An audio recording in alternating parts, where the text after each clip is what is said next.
lovelies. Hello, family. This is Kimberly Purpoz, and welcome to my channel.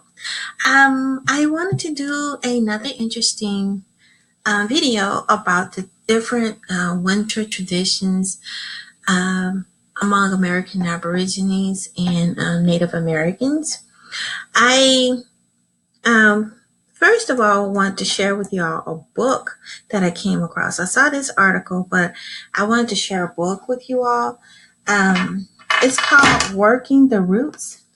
It's a book that talks about hoodoo and spirituality, which is a part of a lot of the ancient religions, and it's not just religion, spirituality, customs and traditions that American Aborigines do. And this is an awesome book. Y'all should pick it up and read it. It has a lot of the traditional foods and healing traditions that American Aborigines has passed down from generation to generation. And this particular book, it focused mostly on, I believe the author might have been Gullah Geechee Indian, and also with Cherokee. I saw Cherokee, so that's why this caught my eye. And I got this book on Amazon.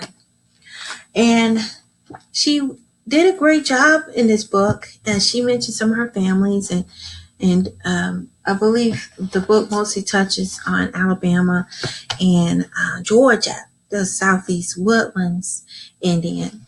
And in her book, she gave a description of what the Gullah people were. It says here, the Gullah people are African Americans, which are also American Aborigines, who have lived in the developing coastal plain in the Sea Islands region of the Carolinas, Georgia, and Florida since the 1700s. Their descendants, and probably before the 1700s as well. We know a lot of the people who were here, who were American Aborigine or indigenous. But anyway, it says here, the descendants of the enslaved Africans were the rice growers of West Africa, and some people believe that they're mixed with the Gullah Geechees, or mixed in with the Africans, the very few Africans that were brought over. And it says the Gullah teacher in the language also Geechee. The term Gullah is possibly derived from the Angola, Geechee, perhaps related to Okochee River near Savannah, or I also read another article about how the Gullah Geechee name was also derived from the indigenous Aborigines that were already here as well. And it says the Gullah is known for preserving more of their African and native indigenous language and cultural heritage. And they have communities in the United States. And it says Gullah language also contains Native American, which is the American Aborigines, and English words. And she does mention that it's derived also from the indigenous Aborigines here in the Americas, which is oftentimes left out in a lot of books. But at least this particular author, Michele Lee, who wrote this book, also included that. And this is her book out. This is an excellent read. And she has some stuff in here in the book that goes over the American Aboriginal traditions, and customs. But I was trying to find something that was linking more towards winter and the new year. Couldn't find, but it was mostly Native American articles that they had, the Mongoloids. So these are the Indians from the Northwest. I know that there was still some American Aborigines found in the West, such as the California Indians. They were American Aborigines, named after Queen California. I think she was named after the Queen. I believe she was an indigenous chief. And back in the ancient times, that's what the state of California is named after the Indian chief that was there. I did a video. I showed a picture of her in a video about the false population size y'all might want to check that video out that I talked about, because I did touch on her, and I had a picture of her on one of the articles that I discussed. And I also did another video on the Gullah Geechee. You may want to check that video out as well. But we're going to read this short article. It's not very long. It's very short. It was published in NPR. I'm not sure what NPR means, but that's the name of the publication, NPR. It says the Northwest Native Americans' New Year is time to honor traditions. Now, this is an older article, but I'm pretty sure it applies with today. And it's written by Anna King. And it says here, Mission, Oregon is the Northwest. Some Native Americans celebrate New Year earlier than the rest of the Western world. See, theirs is a little bit different. And it says here, in fact, Tribal New Year is December the 20th. And it says the Umatilla tribes of Eastern Oregon hold their traditions just before the winter solstice. Okay, that's interesting. I want to also mention too that the Indians, the Aztecs, and they had a different year too for their New Year's as well, different time period, because not everybody follows the pagan holiday, which places the New Year on January 1st. Indigenous people globally, including the American Aborigines, had different dates for the New Year. And I find it interesting that these Northwestern tribes had a different date as well, such as the Aztecs. And I can't think of the other tribe. It's on the tip of my tongue. If it comes to me, I'll say what it is, but it's another Indian tribe that had a different, they had like had their own calendar and everything from ancient times, and it was in South America.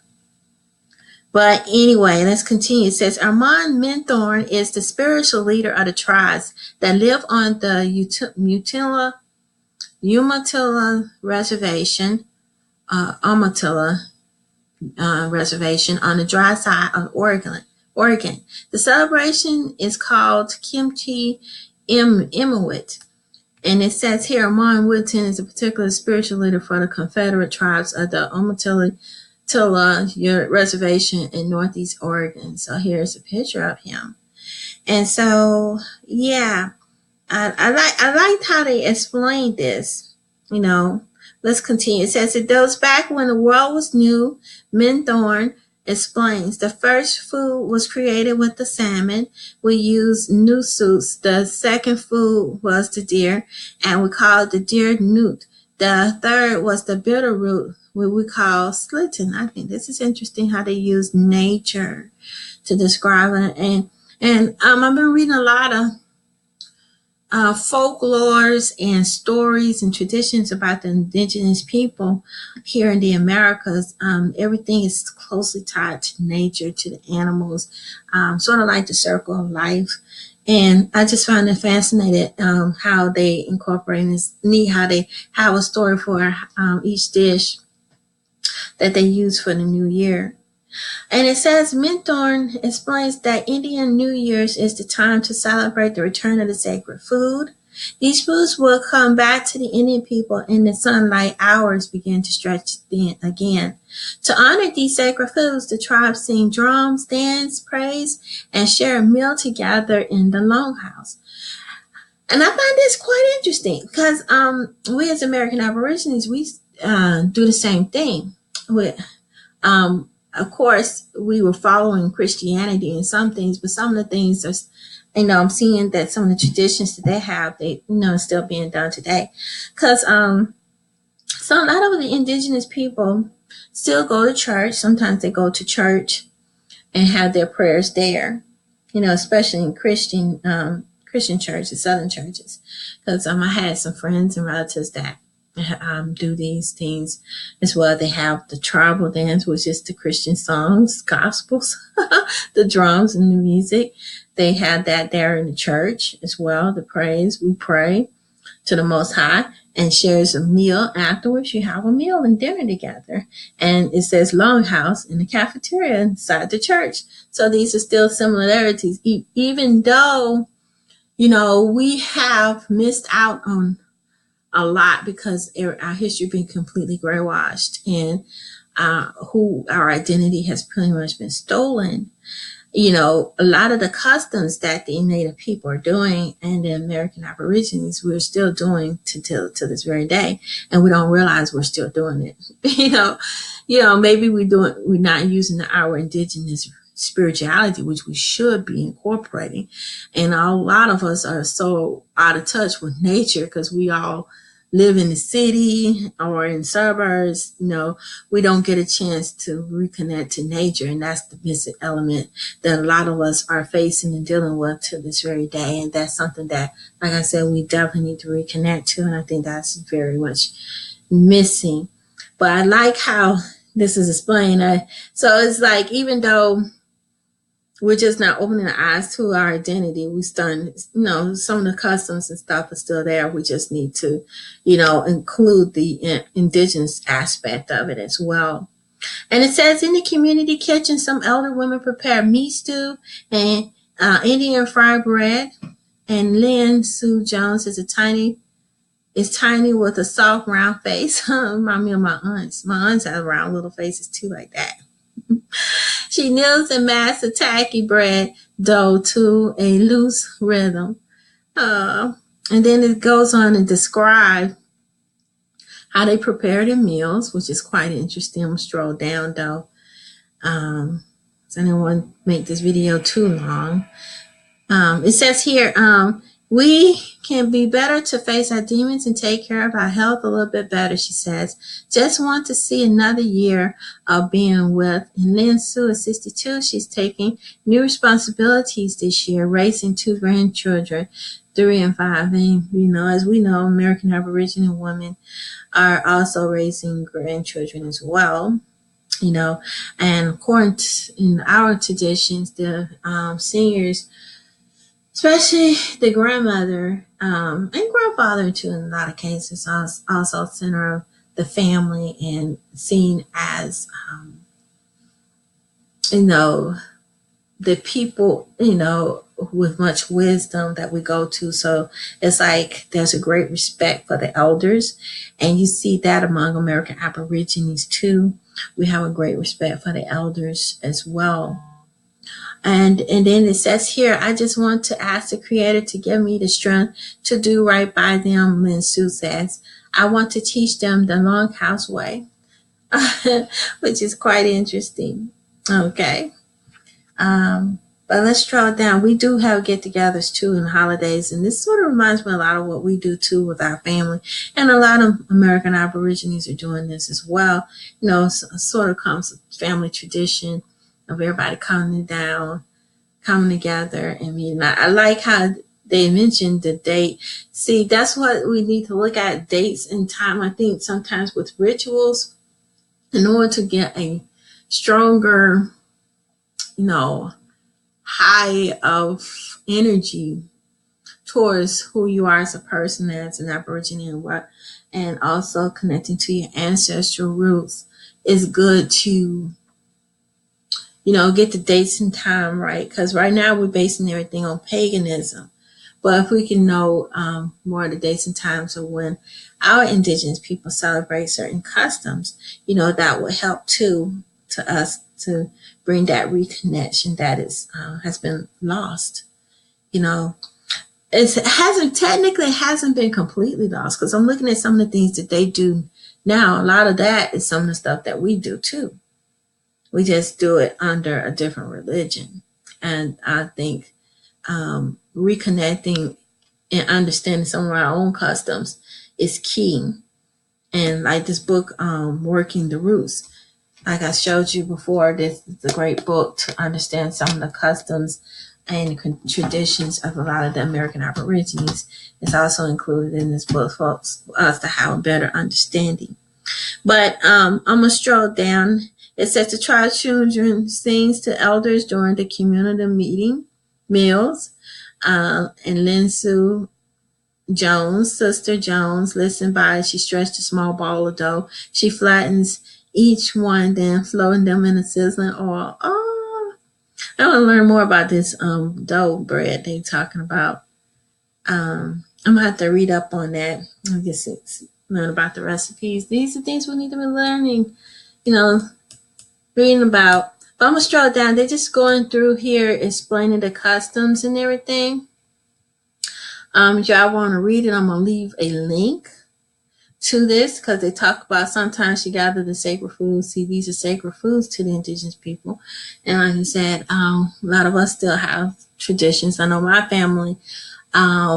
We have certain foods we like to eat for New Year's too. When we bring in the new year together, and we also give thanks and praises as well. And it says here, Jones hoped to kindle enough interest in his ancestors' teaching to Attila tribe have enough hands to bring in the sacred food this year and in the years to come. And then it goes down here, it shows the website to these tribes within the Umatilla Reservation, and it just gives you more information there. But yeah, I'm gonna bring this video to a conclusion. This is the end of this video, but I just wanted to share with you all some of the indigenous people's tradition when it comes to celebrating winter solstice and also the new year, I'm sorry.